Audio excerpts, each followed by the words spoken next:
నమామి ధన్వంతరిం ఆదిదేవం సురాసురైర్వందితపాదపద్మం లోకే జరారుగ్భయమృత్యునాశం దాతారమీశం వివిధౌషధీనాం. ఈరోజు హెర్బల్ టూర్లో మనం చెప్పుకోబోయేటువంటిది కంద శాకము. అంటే దీన్ని సూరణ కంద అని చెప్పి సాంస్క్రిట్లో పిలవడం జరుగుతుంది. ఎలిఫెంట్ ఫుట్ యామ్ అని ఇంగ్లీష్లోను, సైంటిఫికల్లీ దీన్ని ఎమార్ఫోఫాలస్ కంపాన్యులేటస్ అని చెప్పి పిలవడం జరుగుతుంది. తెలుగులో ఒక సామెత ఉంది, కందకు లేని దురద కత్తికెందుకు అని చెప్పి వాడుతూ ఉంటారు. సో ఆ కందగడ్డ గురించే మనం ఈరోజు మాట్లాడుకోబోతున్నాం. సైంటిఫికల్లీ ఆ కందకు ఆ దురద ఎందుకు వస్తుందంటే కాల్షియం ఆక్సలేట్ అనేటువంటి కొన్ని కెమికల్స్ ఉండడం వల్ల వస్తూ ఉంటుంది. ముఖ్యంగా మనం ఇళ్ల దగ్గర పెంచుకునేటువంటి కందకు అంత దురద ఉండదు. ఎప్పుడైతే అడవుల ప్రాంతాల్లో అవి వాటంతవి పడి మొలిచి పెరుగుతూ ఉంటాయో అటువంటివి వైల్డ్ వెరైటీస్ అంటారు వాటిని. అటువంటి కల్టివేషన్ లో లేకుండా నార్మల్ గా వాటంతా అవి పెరిగేటువంటి కందగడ్డల్లో ఎక్కువగా దురద ఉండటం అనేది శాస్త్రీయంగా గమనించబడింది. కందగడ్డకి సంబంధించి తీసుకోకూడనటువంటి వాళ్ళు కొంతమంది ఉంటారు. ఎందుకంటే దాని కెమికల్స్ కి వాటికి ఎలర్జీ ఉండేటువంటి వాళ్ళు, స్వతహాగా స్కిన్ డిసీజెస్ తో బాధపడేటువంటి వాళ్ళు, ముఖ్యంగా స్కిన్ ఎలర్జీస్ కానివ్వండి, స్కిన్ కి సంబంధించినటువంటి ర్యాషెస్ లేదంటే కనుక క్రానిక్ డిసీజెస్ ఉన్నటువంటి వాళ్ళు కందగడ్డని తీసుకోకుండా ఉండడమే మంచిది. అదేవిధంగా బాగా బాడీ లోపల హీట్ ఎక్కువగా ఉండేటువంటి వాళ్ళు కూడాను ఈ కందగడ్డని తీసుకోకుండా ఉండడమే మంచిది.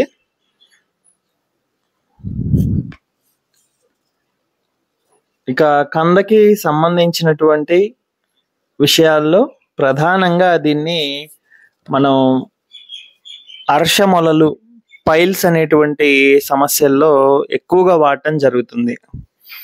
మరి వాడే విధానాలు మాత్రం ఒక 2-3 మీకు చెప్తాను, అది ఒకసారి గమనించండి.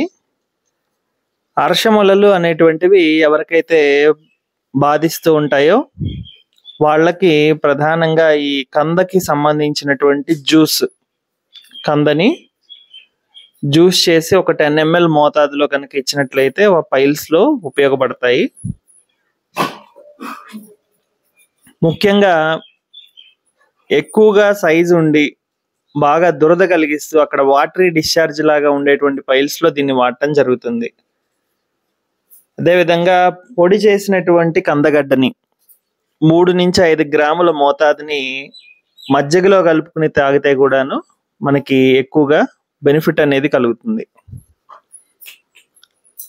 తర్వాత కుటజ అనేటువంటి మొక్క యొక్క బెరడుని సమాన భాగాల్లో ఈ కంద పౌడర్తో కలిపి దాన్ని బటర్ మిల్క్ లో కలిపి తీసుకుంటే గనక వాళ్ళకు కూడాను పైల్స్ లో మంచి బెనిఫిట్ అనేది కలుగుతుంది. యకృత్ ప్లీహ ఉదరము లేదా యకృత్ వృద్ధి, ప్లీహ వృద్ధి అంటే మనం హెపటైటిస్ అనేటువంటి ప్రాబ్లంలో, లేదంటే హెపటోమెగాలే అనేటువంటి ప్రాబ్లంలోను, అదేవిధంగా స్ప్లీనోమెగాలే అనేటువంటి ప్రాబ్లంలోను ఈ కందగడ్డని వాడుకోవచ్చు. దీన్ని శాకం రూపంలోను, అంటే మనం కంద పులుసు పెట్టుకుంటాం, కంద కూర ఇట్లాంటివి చేసుకుంటూ ఉంటాము, ఆ విధంగా చేసుకోవడం గాను, అదేవిధంగా మెడిసిన్ లాగా ఒక 10 ml మోతాదు జ్యూస్ ని గనక వాళ్ళకి ఇచ్చినట్లయితే ఆ వాపు అనేటువంటిది లివరు అదేవిధంగా స్ప్లీన్ కి సంబంధించి వాపు అనేటువంటిది కంట్రోల్ అవుతుంది. ఇక ఎలిఫెంటియాసిస్, దీన్నే మనం బోధకాలు అని చెప్పి అంటాం. ఈ బోధకాలలో 2 రకాలు ఉంటాయి. ఒకటి స్కిన్ మనకి ఎటువంటి ఎక్కువ డిస్కలరేషన్ ఏమి అవ్వకుండానే బాగా లావుగా పెరిగిపోతూ ఉంటుంది. అలా కాకుండా స్కిన్ లోపల బాగా నల్లగా గుంటలు పడుతూ పాము పుట్ట మాదిరి బాగా విపరీత దిశల్లో పెరిగిపోతూ ఉంటుంది అడ్డదిడ్డంగా. దాన్ని వల్మీకస్ శ్లీపదం అని చెప్పి అంటాం. అటువంటి శ్లీపదాల్లో ప్రధానంగా ఈ కందని పేస్ట్ చేసి ఆ పేస్ట్కి తేనె మరియు నెయ్యి వీటిని యాడ్ చేసి దాన్ని గనక పట్టులాగా వేస్తూ ఉన్నట్లయితే చాలా తక్కువ వ్యవధిలో వాపు తగ్గడంతో పాటు పైకి అట్లాగా పుట్టలాగా లేస్తున్నటువంటి భాగాలన్నీ కూడాను తొందరగా హరించబడతాయి. శరీరం మీద చాలా రకాలైనటువంటి చెడు వాపులు వస్తూ ఉంటాయి. బెనైన్ ట్యూమర్స్ అని చెప్పి అంటాం, అంటే క్యాన్సర్ గడ్డలు కానటువంటి గడ్డలు. అటువంటి వాటిని కరిగించుకోవడానికి మనకి చాలా రకాల లేపనాలు అనేవి ఆయుర్వేదంలో చెప్పబడ్డాయి. అటువంటి వాటిల్లో ఈ కందకి సంబంధించి తయారు చేసుకోదగినటువంటి లేపనం గురించి చెప్తున్నాను. కందగడ్డని చిన్న చిన్న పీసెస్ కింద కట్ చేసి కానీ లేదంటే కనుక హోల్గా కానీ బాగా వేడి మీద దాన్ని పూర్తిగా మాడిపోయి మసైపోయే విధంగా కాలవాలి. అలా కాల్చినటువంటి ఆ కందగడ్డ బూడిదని యాష్ అంటాము, దాన్ని సేకరించాలి. సేకరించి జల్లెడ పట్టి అట్టి పెట్టుకుంటే దాన్ని మనం కంద క్షారము అని చెప్పి అంటాం, సూరణ క్షారము అని చెప్పి అంటాము. అది చాలా బెనిఫిటెడ్గా ఉంటుంది వాపుల్ని తగ్గించడంలో. దాన్ని ఏం చేయాలి అంటే మనం వాడాల్సి వచ్చినప్పుడల్లా ఆ పౌడర్ని కొంత తీసుకోవడం, దాన్ని పేస్ట్ లాగా చేసుకునే విధానంలో బెల్లాన్ని నెయ్యిని వాడి ఆ రెండిటితో కలిపినటువంటి ఆ క్షారాన్ని ఎక్కడైతే మనకి వాపులు ఉన్నాయో అక్కడ పట్టులాగా వేస్తూ ఉన్నట్లయితే ఒక మండలం రోజుల్లో ఆ వాపులు అనేటువంటివి చాలా వరకు ఇంటర్నల్ మెడిసిన్ ఏం లేకుండా కూడాను తగ్గినటువంటి సందర్భాలు ఉన్నాయి. ఇక కఫ సంబంధితమైనటువంటి సమస్యలు, ముఖ్యంగా మనకి ఆయాసము, దగ్గు, ఇటువంటి సమస్యలతో బాధపడేటువంటి వాళ్ళకి కందగడ్డని ఫ్రీక్వెంట్గా మనం ఆహారం రూపంలో అందిస్తూ ఉన్నట్లయితే కఫ నిర్హరణ జరిగి వాళ్ళకి బ్రీతింగ్ అనేది ఫ్రీగా జరుగుతూ ఉంటుంది. అదేవిధంగా పొట్టలో గనక నులి నొప్పి వస్తూ ఉండేటువంటి వాళ్ళు, కోలిక్ పెయిన్ అంటూ ఉంటాము, వాళ్ళకి కందకి సంబంధించినటువంటి జ్యూస్ని ఒక 10 ml మోతాదు ఇవ్వటం ద్వారా దాన్ని కంట్రోల్ చేయొచ్చు. అదేవిధంగా పొట్ట లోపల ఎప్పుడు నురిపులుగురితో బాధపడేటువంటి వాళ్ళకి ఈ కంద జ్యూస్ కూడా బాగా పనిచేస్తుంది. కందకి సంబంధించినటువంటి పేస్ట్ని మనం తేనె మరియు నెయ్యితో బాగా వాపుకి గురయ్యి నొప్పి చేసినటువంటి జాయింట్స్, కీళ్ళకి సంబంధించి కూడాను మనం పట్టు వేసే విధానంలో వాడుకోవడానికి మనకి ఆస్కారం ఉంది. దానిలో కూడా మంచి గుణాలని కలిగిస్తూ ఉంటుంది. మరీ ముఖ్యంగా వ్యారికోజ్ వీన్స్ సమస్యతో బాధపడేటువంటి వాళ్ళకి ఈ కందగడ్డ అనేది ఒక అద్భుతమైనటువంటి ఔషధంగా చెప్పచ్చు. వ్యారికోజ్ వీన్స్ లో ప్రధానంగా వెల్లుల్లిపాయలు, కందగడ్డ అనేటువంటివి చాలా మేలు కలిగిస్తాయి.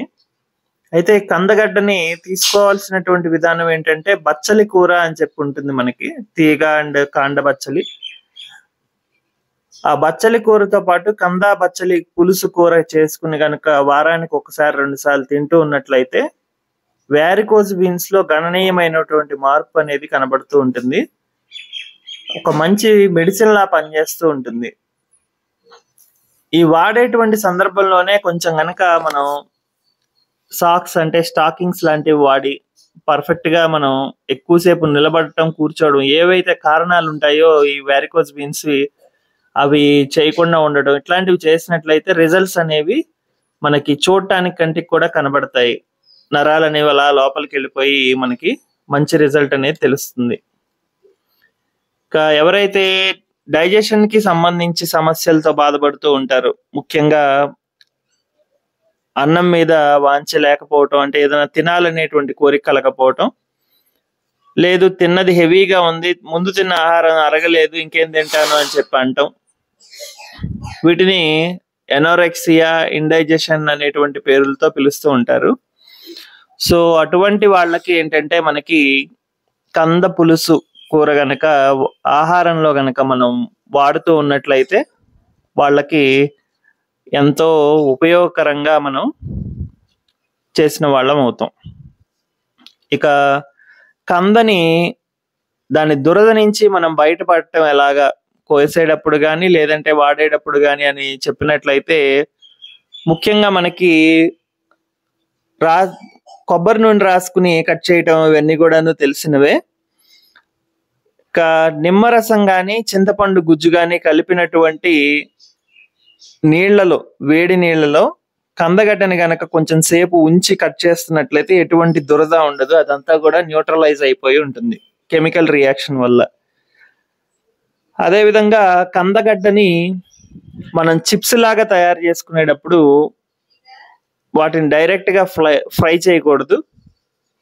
కందని ఫస్ట్ మనం ఇందాక చెప్పుకున్నట్టు నిమ్మరసం లేదు అంటే కనుక చింతపండు రసంలో కొంచెం సేపు నాననిచ్చి దాన్ని నిదానంగా చెక్కు తీసుకుని మనం ఏ విధంగా తినాలనుకుంటున్నామో, సన్నగా బారుగా ఉంటాయి, రౌండ్ గా ఉంటాయి, డిస్కైడ్ షేప్ లో ఉంటాయి. చిప్స్ అంటే మనకు ఐడియా ఉంది కదా, ఆ విధంగా మనం వాటిని కట్ చేసుకుని ఆ కట్ చేసినటువంటి ముక్కల్ని ఓవర్ నైట్ మినిమంగా ఒక 3 to 4 hours అన్న మజ్జిగలో బాగా నాననివ్వాలి.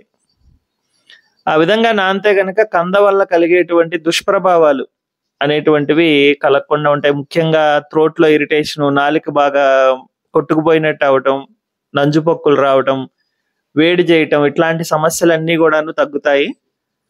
సో దాన్ని అప్పుడు నిదానంగా ఆరపెట్టుకుని ఆ తడి మీదనే, మజ్జిగ యొక్క తడి మీదనే జీలకర్ర, ఇంగువ, నువ్వులు, అదేవిధంగా మన టేస్ట్కి తగ్గట్టు కారము, ఇట్లాంటివి మిరియాల పొడి, ఇవన్నీ కూడా జల్లుకుని సీజనింగ్ అంటాం, అవన్నీ పూర్తిగా చేసుకున్న తర్వాత దాన్ని మనం బాగా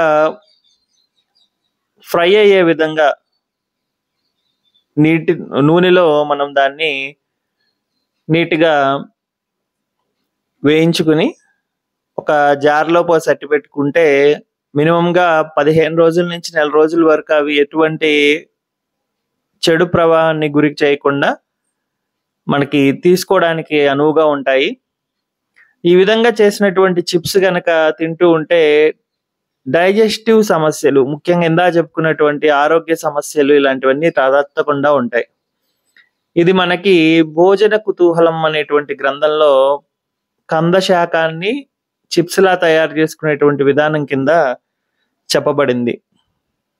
సో ఈ విధమైనటువంటి బహుళ ప్రయోజనకారి అయినటువంటి గడ్డ కందగడ్డ చాలా మంది భయం చేతనో లేదంటే దాన్ని ఇష్టపడకపోవటం, అపోహ చేతనో దాని స్ట్రక్చర్, వండుకునేటువంటి దానికి ఇబ్బంది కలుగుతుంది అనేటువంటి ఆలోచించి దాని జోలికి వెళ్ళరు. బట్ నా నాలెడ్జ్లో ఆయుర్వేదంలో మనకి ప్రతి ఒక్క వర్గానికి, అంటే దుంపకూరల వర్గం అని, తర్వాత రైస్ ధాన్య వర్గం అని, తర్వాత రాగులు అలాంటివి చిరుధాన్య వర్గం అని, ఇట్లా వర్గాలు చెప్పారు. అటువంటి వర్గాల్లో కందని దుంపకూరలకి రాజు కింద ప్రకటించడం జరిగింది. అంటే దాని బెనిఫిట్స్, ఇక దుంపలు ఎన్ని ఉన్నా కూడాను ఆ దుంపలన్నిటికీ కూడాను ఇది రాజు, అంటే దానిలో అన్ని బెనిఫిట్స్ అనేవి ఉన్నాయి. ముఖ్యంగా ఎవరైతే సెక్సువల్లీ వీక్ గా ఉంటారో, అంటే సెక్స్ సామర్థ్యాన్ని కోల్పోయి ఉంటారు, మగ ఆడ ఇద్దరు కూడాను, విగర్ అండ్ వైటాలిటీ అంటాం, ఆ విధమైనటువంటి సమస్యతో బాధపడేటువంటి వాళ్ళు, మూడ్ ఫ్లక్చువేషన్స్ ఉండేటువంటి వాళ్ళు, అంగస్తంభన సరిగా లేనటువంటి వాళ్ళు, కౌంట్ సరిగ్గా లేనటువంటి వాళ్ళు, అదేవిధంగా రజో దోషాలు ఉంటాయి. తెల్లబట్ట, తర్వాత రక్తస్రావం అవుతూ ఉండడం, సరిగా నెలసరి రాకపోవటం, ఇటువంటి సమస్యలతో బాధపడేటువంటి వాళ్ళు కూడాను ఈ కందగడ్డని గనక వీక్లీ ట్వైస్ ఆర్ థ్రైస్ అంటే 2 నుంచి 3 సార్లు ఒక పూటన్నా తీసుకుంటే గనక ఆహారంలో వాళ్ళ యొక్క న్యాచురల్ వెగర్ అండ్ వైటాలిటీ, వాళ్ళలో ఉండేటువంటి ఆ ప్రచోదన శక్తి అనేటువంటిది మళ్ళా బాగుంటుంది. శారీరకంగా కూడా వాళ్ళు స్పందించే విధానం కానీ, వాళ్ళ అన్యోన్యత కానీ ఇంక్రీజ్ అవుతుంది. ఇది చాలా చీప్ అండ్ బెస్ట్ గా దొరికేటువంటి గడ్డల్లో, అంటే మనకి దుంపల్లో ఒకటి. దీన్ని ఆయుర్వేదంలో దుంపలన్నిటికీ రాజు కింద చెప్పటం జరిగింది.